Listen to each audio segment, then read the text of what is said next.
नमस्कार, मैं हर्षित तिवारी। अब है न्यूज के 19 फरवरी शुक्रवार दोपहर के बुलेटिन में आप सभी का स्वागत है। आइए चलते हैं उज्जैन जिले की खास खबरों की ओर। छोटे ठाकुर हत्याकांड में उज्जैन की स्मार्ट पुलिस 4 दिन बाद भी खाली हाथ है। आलम यह है कि जिन बिंदुओं पर पुलिस को सख्ती से पूछताछ और बारीकी से जांच करनी चाहिए थी, उन पर उनका ध्यान ही नहीं जा रहा है।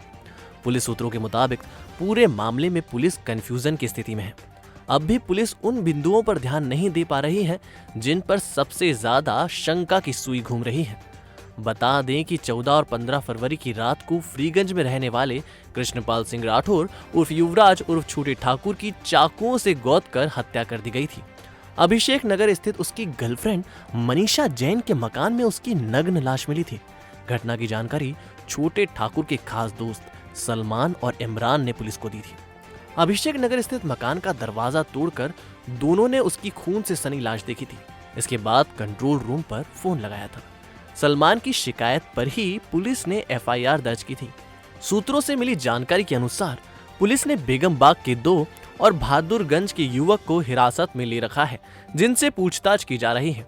बताया जा रहा है कि बहादुरगंज के इस युवक का छोटे ठाकुर ने अश्लील वीडियो बना रखा था, जिससे तंग आकर उसने साथियों के साथ मिलकर वारदात को अंजाम दिया। लेकिन पूरे मामले में कई ऐसे अनसुलझे जवाब हैं जिनका जवाब किसी के पास नहीं है। जैसे छोटे ठाकुर की आखिरी बार बात ताजपुर के रहने वाले सलमान लाला से हुई थी। इसके बाद से उसका फोन बंद आ रहा था। अगले दिन सुबह सलमान छोटे ठाकुर को ढूंढता हुआ घटना स्थल पर पहुंचता है, जहां दरवाजा तोड़कर उसने छोटे ठाकुर की हत्या होने के बाद पुलिस को बताई थी। लेकिन सलमान और इमरान को कैसे पता कि मकान के अंदर छोटे ठाकुर मरा पड़ा हुआ है? और अगर जिंदा है तो फिर सलमान और इमरान की आवाज लगाने पर जवाब क्यों नहीं दे रहा? सलमान की छोटे ठाकुर से लंबी बातचीत चली थी। इस दौरान छोटे ठाकुर ने सलमान से बातचीत के दौरान अभिषेक नगर लोकेशन की जानकारी क्यों छुपाई? छोटे ठाकुर की आधा किलो वजनी सोने की चेन और अंगूठी कहाँ है? छोटे ठाकुर के गुम एप्पल के मोबाइल के बारे में पुलिस के पास कोई जानकारी नहीं है। कॉल डिटेल और सोशल साइट्स की जानकारी भी पुलिस छुपा रही है। इसके अलावा मामले में संदिग्धों से पुलिस ने अब तक सख्ती से पूछताछ नहीं की है, जबकि छोटे मोटे अपराध में भी पुलिस शरीर का रंग बदल देती है। इसके अलावा भी कई प्रश्न चिन्ह बहुचर्चित हत्याकांड को लेकर हैं, जो लोगों के जहन में लगातार चुभ रहे हैं, लेकिन अधिकारी चुप्पी साधे बैठे हुए हैं। महाकाल वाणिज्य स्थित सूने मकान में चोरी की वारदात को अंजाम देने की कोशिश में नानाखेड़ा पुलिस ने 2 बदमाशों को रंगे हाथ चोरी के उपकरणों के साथ धर दबोचा। महाकाल वाणिज्य निवासी मनोज सेठ इन दिनों बाहर है। रात करीब 11:30 बजे पड़ोसी जितेंद्र कश्यप घर के बाहर टहल रहे थे। तभी उन्होंने मनोज सेठ के घर में कुछ आवाजें सुनी। शंका होने पर उन्होंने शोर मचा दिया। इस पर आसपास के लोगों ने मनोज के मकान को घेर लिया। दोनों बदमाश लोगों के जमा होने से घबराहट में छत के रास्ते भागने की कोशिश करने लगे। लोगों ने घेराबंदी कर दोनों को पकड़कर नानाखेड़ा पुलिस को सुपुर्द कर दिया। पुलिस ने राजा उर्फ चाचू सिंघाड़ निवासी बजरंग नगर रतलाम और बाबूलाल निवासी रेदास कॉलोनी खाचरोद को गिरफ्तार कर पेचकस, कटर मशीन, टामी, हथौड़ी बरामद कर जितेंद्र कश्यप की रिपोर्ट पर उनके खिलाफ केस दर्ज किया है।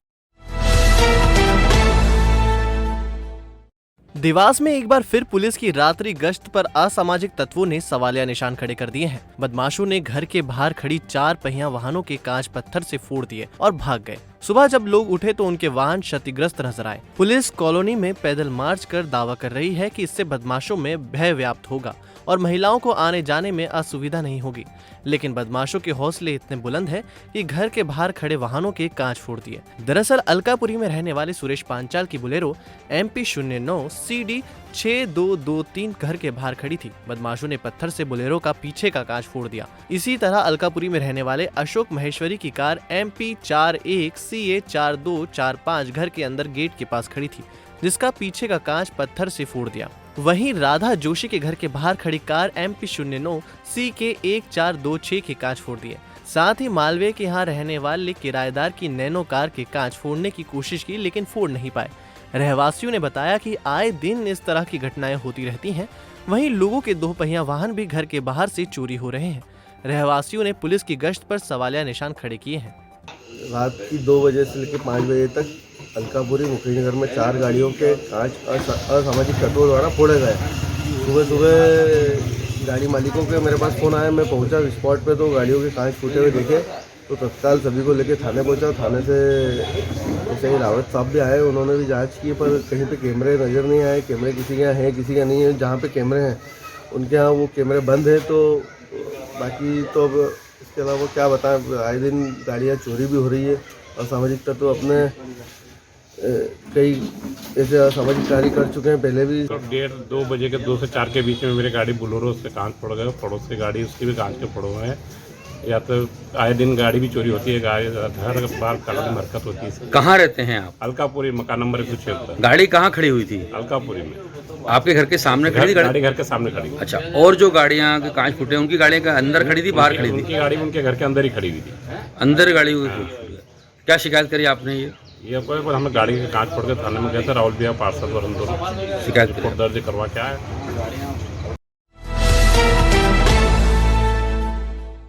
गायरी गुर्जर समाजजनों द्वारा शुक्रवार को रामघाट से सोढंग तक रैली निकाली गई। समाजजनों के आराध्य देव देवनारायण की जयंती पर रैली का आयोजन किया गया। आयोजित बाइक रैली में बड़ी संख्या में समाजजनों ने हिस्सा लिया। यात्रा प्रभारी मान सिंह चौधरी ने बताया कि समाज को एकजुट करने के लिए बीते 4 साल से ये रैली निकाली जा रही है। रैली का समापन सोढंग स्थित नारायण देव के मंदिर पर किया जाएगा, जहाँ अन्नकूट भंडारे सहित सामाजिक कार्यक्रम आयोजित किए जाएंगे। देवनारायण भगवान की जयंती हम लोग मनाते हैं, ये 4था वर्ष है। भगवान विष्णु के अवतार देवनारायण जी की जयंती हमारे सभी के सहयोग से समाज में मिलती है और इस कार्यक्रम के संयोजक भाई लाखन सिंह है और मैं यात्रा का प्रभारी हूँ मान सिंह चौधरी और समाज का राष्ट्रीय उपाध्यक्ष।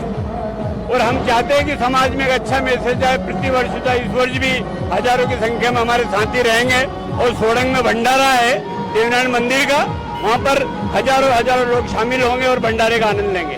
धन्यवाद। तो आपने देखी उज्जैन जिले की खास खबरें। आपको हमारा बुलेटिन कैसा लगा, इसका फीडबैक कमेंट सेक्शन में जरूर दीजिएगा। कल फिर मिलेंगे नए बुलेटिन के साथ। नमस्कार।